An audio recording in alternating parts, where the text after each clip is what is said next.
on Saturday, Sunday, maybe, or what's your assessment? Generally wrong. You'd come traveling 24 hours and then this. Talking in terms of performance, of course. Okay, yeah. Yeah, I think we looked okay on the tire, but obviously there wasn't real competitive cars weren't out there. But the grip level was good. We tried two different things on both cars. It worked on one, not on the other. So it's a good direction that we got.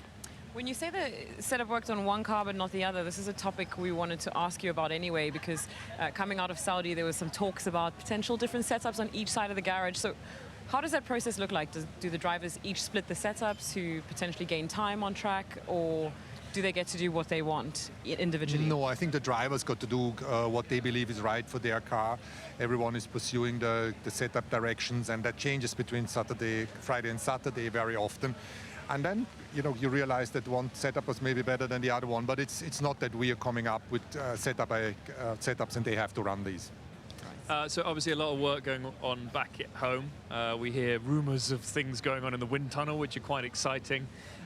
So do you feel that you're able to turn it around over the next couple of weeks, or is it months really before you think you can be fighting up there at the front with the British couple of weeks, or the Americans?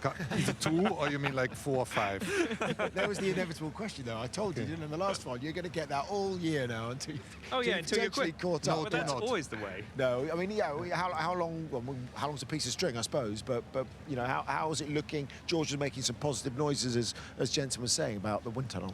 Yeah, so yeah, we're doing good steps, good developments, but you got to run them, confirm them, produce them. So I think we're not looking for introduction before Imola. We want to do it right also, and yeah, that's going in a good direction. But we shouldn't expect like the miracle. Suddenly we're on pole by half a second. I think it's more like consolidating our place between Ferrari, Aston Martin, and us. That would be a good step. So now it's more the fine tuning, really, of just getting the best out of what you have right now. Between the guys. Yeah, but the next 3 races we won't be adding any performance. It's like you say, finding the best setup solutions and the tire in the right window. Okay.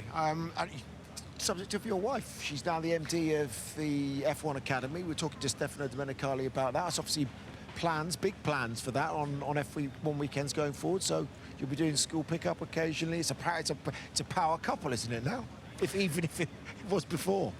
Yeah, I think she's super happy because she's passionate about the topic and wants to help eventually make a young woman or a young girl go into Formula One.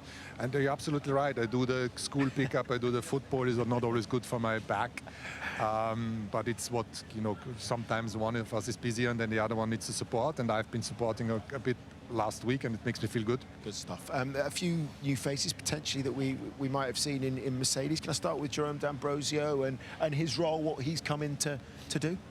Yeah, Jerome decided to step out of the racing seat a few years ago and did a really good job in Formula E. And with James Vowles leaving, there's many topics that he has taken over, like all of the things around young drivers, sim drivers, development drivers, together with Gwen. And he's slotting in and taking things on board. That is where it is at the moment. And when you make a decision to bring in someone like that into the team, how do you pick the best candidate? Is it the best CV? Is it the best elevator pitch? Is it the best smile? What did it come down to? Why Jerome D'Ambrosio?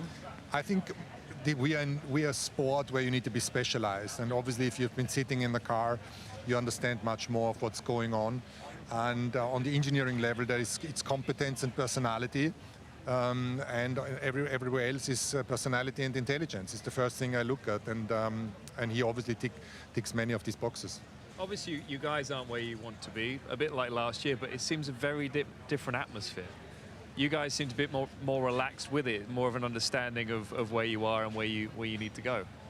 Yeah, I think we had a bit of a moment where it became so much clearer after the Bahrain race. We were trying to make something work which we really weren't able to unlock, and then now the path is clear, and it's not going to be easy, and it's going to take time, but we know where we're heading to. I know you said you had a big recruitment drive as well. You've taken a lot of people on. I noticed that the former COO of Red Bull and HR director Jane Poole was there, who used to be a huge part of Red Bull. Has she come in as an advisor to try and help shape and build the team with you?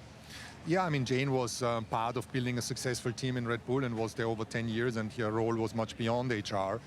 and we've always maintained a good relationship. Yeah, and she's come in as part of the project of shaping the organization going forward as an advisor, and she's super valuable already. Great stuff. Thanks, Toto. Appreciate it. We'll let you get in shelter from the